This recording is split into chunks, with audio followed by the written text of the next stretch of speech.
পথে তাদের হল পাড়াপথি রোদ খাবার ময়না টিয়ার দল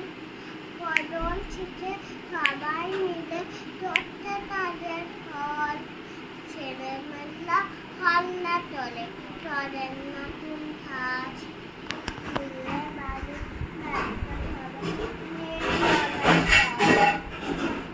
লাল লানা পুজো পৌঁছে গেছে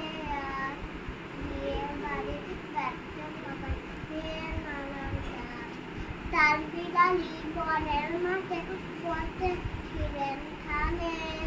তাচ্ছি নাতিন খরা পেতে আর হল ময়দানে তার বিড়ালি বরের মাঠে পথে ছিলেন খানে তাচ্ছি নাতিন খরা পেতে আর হল ময়দানে তার